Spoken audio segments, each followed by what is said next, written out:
A iniciar en este momento con el video del 2 de octubre. Gracias.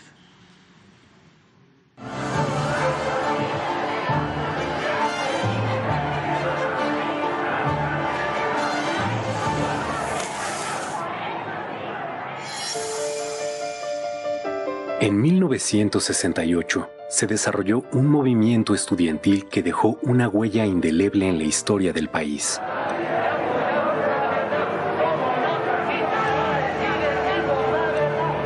Lo que comenzó como una protesta juvenil contra los abusos de la policía capitalina se convirtió en la rebelión de una generación contra el autoritarismo del régimen.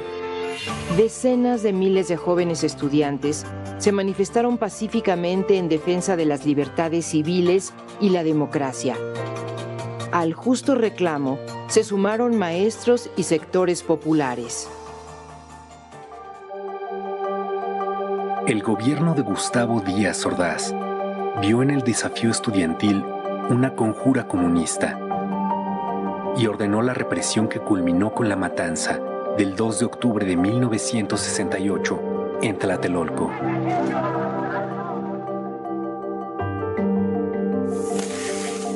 El movimiento inició el 22 de julio, tras una pelea entre estudiantes de la Vocacional 5 y de la preparatoria Isaac Ochoterena en la Ciudadela, que fue reprimida por granaderos.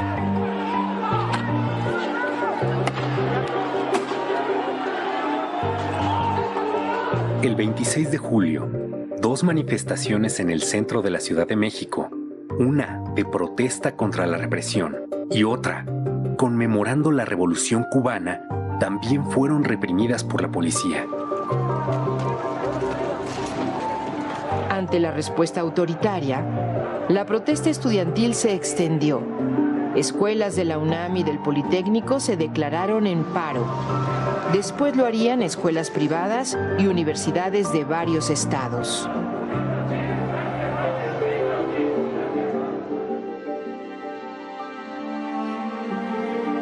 Luego de la primera manifestación masiva, el presidente Díaz Ordaz ordenó el 30 de julio la intervención del ejército. De un bazucazo, soldados destruyeron la puerta histórica de la Preparatoria 1 y tomaron violentamente el edificio, deteniendo a decenas de estudiantes y maestros.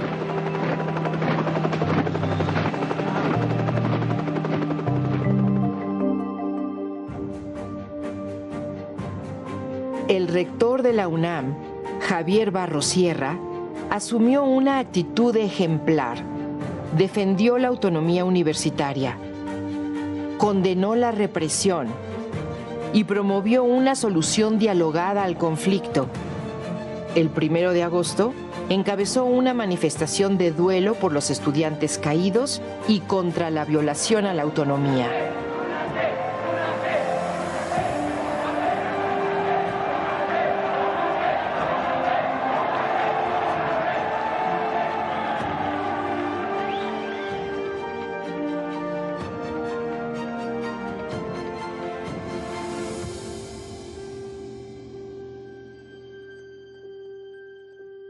En los primeros días de agosto, los estudiantes formaron el Consejo Nacional de Huelga, con representantes de escuelas de la UNAM y el IPN.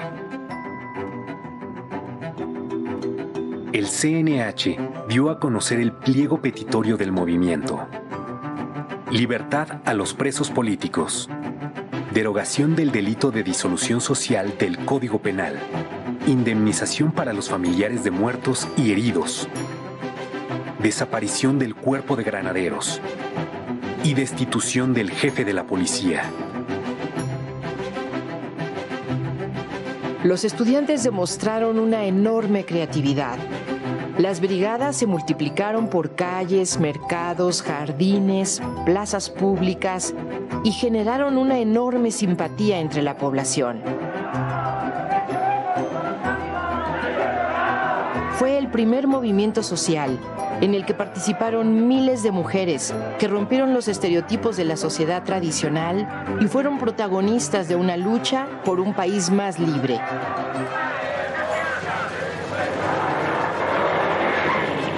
El movimiento creció. A la manifestación del 13 de agosto asistieron más de 150,000 personas. Los estudiantes demandaron diálogo público. El gobierno aceptó, pero nunca cumplió.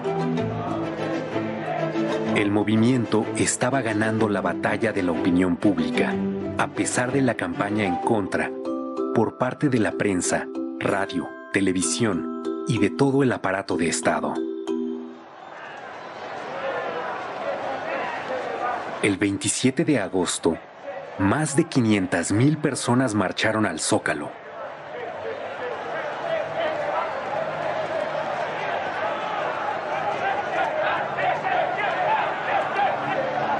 El 1 de septiembre, con el aval del Congreso, el presidente Díaz Ordaz anunció que tomaría medidas para imponer el orden. En respuesta, los estudiantes realizaron una marcha del silencio.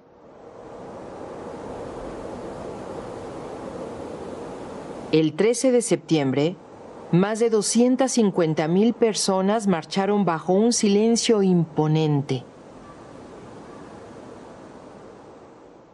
Ejemplar.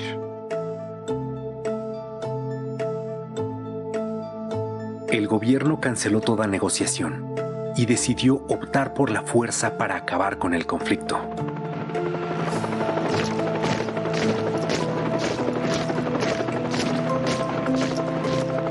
El 18 de septiembre, el ejército ocupó la ciudad universitaria.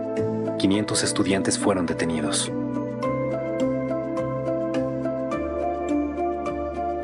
El 23 de septiembre se tomó violentamente el casco de Santo Tomás y la Vocacional 7 de Tlatelolco, venciendo la tenaz resistencia estudiantil.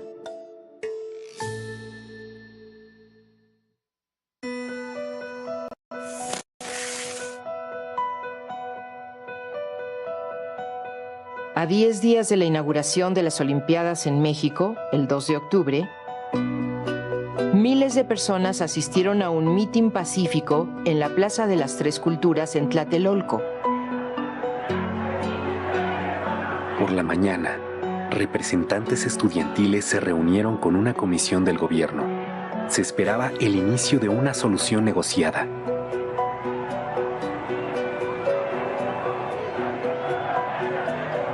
Pero Díaz Ordaz ya había decidido acabar con el movimiento y dio la orden al Estado Mayor Presidencial, a un cuerpo de élite militar, el Batallón Olimpia, a unidades del ejército, a la policía, de reprimir a los manifestantes. Desde horas antes, francotiradores oficiales se apostaron en los edificios que rodeaban la plaza. Poco después de las 6 de la tarde, un helicóptero lanzó 2 bengalas.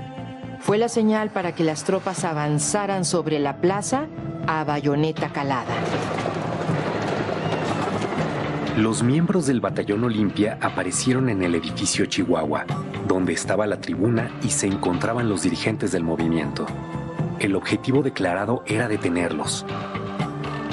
Sin embargo, otro grupo del Batallón Olimpia disparó desde las alturas contra sus propios compañeros, contra los militares y civiles que ocupaban la plaza.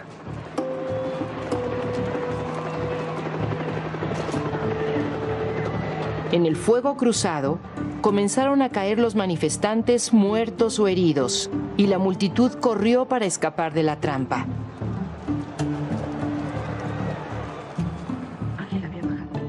Fue una sangrienta masacre en la que murieron estudiantes y población civil, incluidos niños que asistieron al mitin. La versión oficial reconoció 38 civiles muertos, un niño y 4 soldados, y culpó a los estudiantes de provocar la violencia. El periódico inglés The Guardian realizó una investigación y publicó que 325 personas fueron asesinadas ese día. Los heridos se contaron por centenares y por miles los detenidos, muchos de ellos torturados. Los líderes del Consejo Nacional de Huelga fueron recluidos en la cárcel de Lecumberri, y el Poder Judicial los juzgó como terroristas. El 2 de octubre se cometió un crimen de Estado contra los estudiantes y el presidente Gustavo Díaz Ordaz asumió toda la responsabilidad. Asumo íntegramente la responsabilidad personal, ética, social, jurídica, política e histórica por las decisiones del gobierno en relación con los sucesos del año pasado.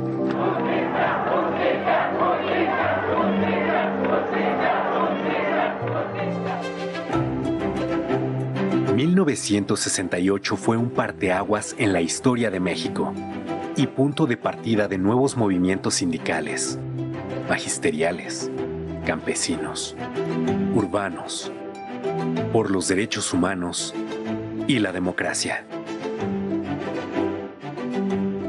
El movimiento de 1968 es un triunfo de la memoria colectiva contra el intento institucional de imponer el miedo, el silencio y el olvido.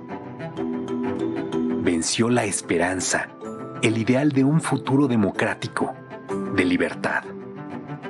Por todo ello, el movimiento estudiantil de 1968 y el 2 de octubre no se olvidan.